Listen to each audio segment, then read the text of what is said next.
À parte os barcos de guerra no Tejo, a Lisboa da canção não era muito diferente da que conhecemos hoje. Numa Europa em guerra, o Vasquinha traçava a capital portuguesa, tropeçando em varinas e nos trajes salões enaltecidos pelo regime.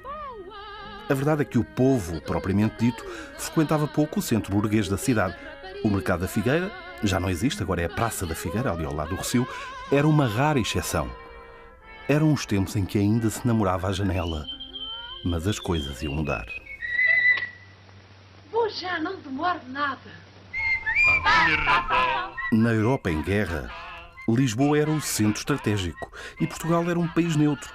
Chegavam pessoas de toda a parte, primeiro os invadidos, depois os refugiados. Vinham ao Rossio de comboio e ali ao lado, o Avenida Palace era cenário obrigatório. Era uma febre de caras novas, algumas com jeitos estranhos. No Palace, a entrada está tal como era. O bar, também. Irene, era também aqui que as coisas se passavam. Neste lobby do hotel deve ter visto muita coisa. Para já porque havia muitas pessoas, muitos elementos dos governos dos países ocupados que fugiram através de Portugal. Depois havia os aliados que aqui se encontravam com embaixadores, com elementos de delegação. E dos dois lados. Portanto, segundo as histórias das pessoas da altura, havia dos dois lados. Aqui espalhados por estas mesas. Eles estavam sentados ao lado uns dos outros, ouvindo as conversas uns dos outros. À descarada. Segundo dizem os ex-meus colegas, sim, era completamente às claras. Completamente à descarada, exatamente. O bar da Avenida Palace era muito frequentado por clientes do hotel e clientes passantes, portanto, que estavam noutros hotéis, no Estoril. Os ingleses escolheram este hotel, o Palácio, como o seu centro. Os alemães escolheram o hotel ao lado, que pertencia à mesma empresa, que era o Hotel do Parque, que entretanto foi demolido há cerca de 50 anos, e também o Hotel Atlântico. E aqui Quando foram demolidos, estavam cheios de escutas lá por dentro. O hotel do Parque encontraram fios de escuta por todo lado, atrás dos armários, nas paredes, enfim, nos tabiques, tudo cheio de fios de escuta. Todos, ou em Lisboa, ou no Estoril, ou nos cafés, ou nos lobbies do hotel, todos se misturavam e todos tentavam ouvir-se uns aos outros. E há muitas histórias de pessoas, enfim, a pagarem as contas com joias, outros, enfim, estava tudo a tentar fugir. Vinham da Europa toda, vinham de comboio, vinham de barco, vinham, enfim, tentavam ir para os Estados Unidos e sair da Europa, fugir, judeus e não só, enfim. Play as time goes by. Sing it, Sam. Lisbon became the great embarkation point, but not everybody could get to Lisbon directly, and so a tortuous, roundabout refugee trail sprang up to Casablanca in French Morocco. Here, the fortunate ones, through money or influence or luck, might obtain exit visas and scurry to Lisbon. Era como estar dentro de um filme, aliás, é de tal maneira cinematográfico, que logo a seguir à guerra e ainda durante a guerra foram feitos uma quantidade de filmes e eram passados em Portugal. Quando encomendava uma garrafa de champanhe mais caro do hotel, sabia-se, era uma mesa ou era de alemães ou de ingleses, quem é que tinha ganho uma batalha no Norte de África, se era o Rommel, se era o Montgomery, enfim. Depois as notícias saíam daqui ou para o Hotel Atlântico e onde eram dadas através de sinais de faróis para os submarinos e depois também para Lisboa. Basicamente, Portugal era um país de espionagem naval. Basicamente, tomavam nota dos barcos que estavam a sair ou a entrar e depois faziam esperas no alto mar e vinham os submarinos. Absolutamente, através de submarinos. O sítio era tão importante que veio em 41, veio a Portugal o responsável dos serviços secretos ingleses, da Marinha, e veio na comitiva desse almirante, veio Ian Fleming, o Ian, que escreveu mais tarde o James Bond. Good morning. My name's Bond. James Bond. Inspirado aqui. Commander Bond, how are you, sir? Fine. Good to see you, Manuel. O casino pertencia à mesma empresa. E entre o Hotel Palácio e o casino circulavam, como sabes, os casinos também são sítios muito bons para espionagem, e circulavam aí. A fina flor da espionagem mundial passou toda por aqui. O cais serviu repetidamente para trocas de prisioneiros. Há muitas histórias.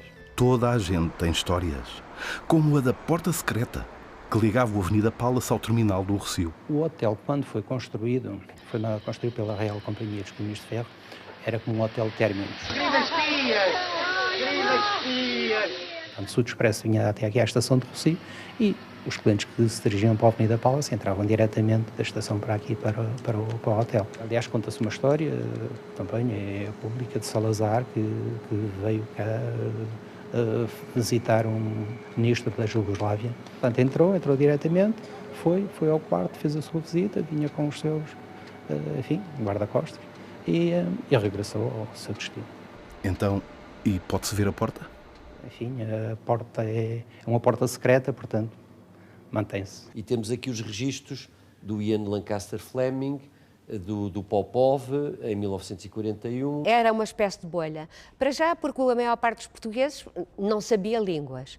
E depois, porque isto era miserável. Vai descalzinho para o Santo António. Vai descalzinho para o Santo António. Vai descalzinho para o Santo António. Espionagem era uma ocupação mais popular e generalizada do que se pensa. De um momento para o outro, quase toda a gente tinha um segundo emprego. Eu não queria ser muito má, mas digamos que o serviço de bufaria em Portugal era qualquer coisa bastante espalhada. Era de tal maneira popular que o Salazar não achava graça nenhuma. Por exemplo, os estivadores no Porto de Lisboa eram recrutados por outros espiões portugueses, mas por seu turno trabalhavam para os alemães ou para os ingleses, para tentarem vigiar o tipo de navios que passava por ali. Mas também havia pescadores, por exemplo, cujos barquinhos levavam refugiados ou espiões para apanharem o navio em alto mar e depois iriam para Londres. Claro que eu faço tudo isto desinteressadamente. Claro. Evidentemente também deixa de ter eficácia quando também muitos dos portugueses inventavam informações para apresentar serviço. Basicamente não era uma questão de ideologia, era só dinheiro. E era assim que se fazia a grande contra-espionagem em Portugal. Não era a Polícia do Estado, não eram os militares, eram os portugueses eles próprios.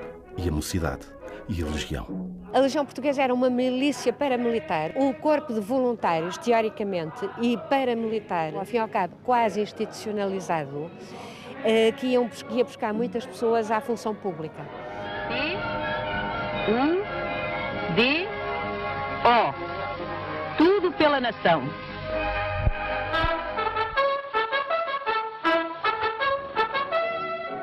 As imagens impressionam porque são demasiado iguais às que conhecemos da propaganda nazi. Mas era o que se usava. Portugal adotou o visual fascista, mas torcia o nariz ao resto. O Salazar não achava graça nenhuma, até tem frases relativamente a certos aspectos do nacionalsocialismo. A questão do antissemitismo e do racismo biológico era algo que não era muito querido pelas autoridades portuguesas. Podíamos ir buscar algumas influências, o bracinho no ar, etc, mas na realidade era bastante nacional, o produto do fascismo. E é isso que fazemos. Em Belém, Salazar celebrava o mundo português. Enquanto o resto da Europa se debatia numa guerra incruenta, a festa jubilar de Portugal oferecia a todo o mundo o exemplo da nossa disciplina e da paz que soubemos merecer. Lisboa parecia um estaleiro. Nascem o Martim Muniz, Alvalade, a Ajuda, Monsanto, onde nada existia. E, claro, o viaduto Duarte Pacheco, que implicou aterrar todo o caneiro de Alcântara. A doca dos hidroaviões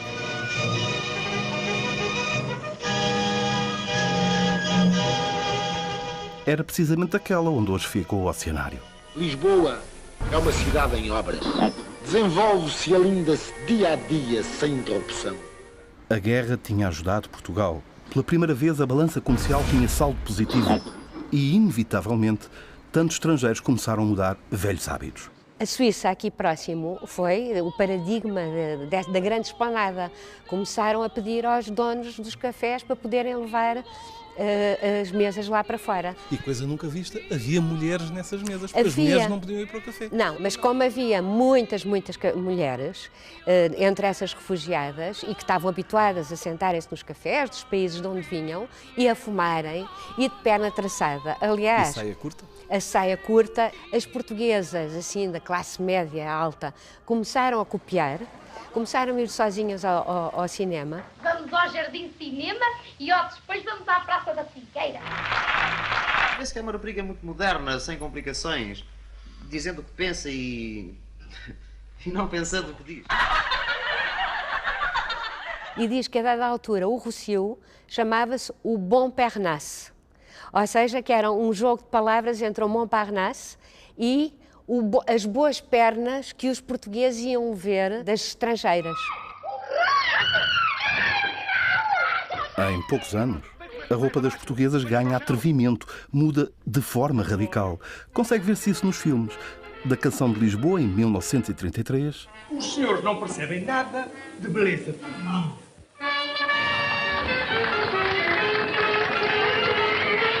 Para o Pátio das Cantigas, 9 anos depois. Ai, Carlos, não me aperte tanto, me sufoca. Deixa-me abrir as pernas. Ai, é como tu estás bonita. E que elegante que tu andas. Até à Menina da Rádio, em 44, ainda a guerra não tinha terminado. Olha aqui, a Dona Rosa e a menina que sai da pastelaria. E é isto? Ai. E nas casas das estrelas da rádio, os luxos são agora admissíveis. Como já vestem diferente Teresa Valdemar e Aidinha Seabra. Já viste? Já, é um bonito relógio. No Estoril, o jovem que abriu a porta a James Bond ainda por lá anda. O Sr. Diogo é agora o subchefe da portaria. O charme destes outros tempos, este estranho folclore, pode ser um bom negócio. Semanalmente temos cadeias de televisão, revistas, pessoas através de e-mails a pedirem-nos informação. E há pessoas, no ano passado tivemos um casal que veio em lua de mel da Austrália a fazer o percurso dos hotéis onde o James Bond tinha ficado. Estas e outras histórias no livro novo de Irene Pimentel. Histórias de espiões e de um país muito menos neutro do que em tempos fez crer. Para o bem e para o mal.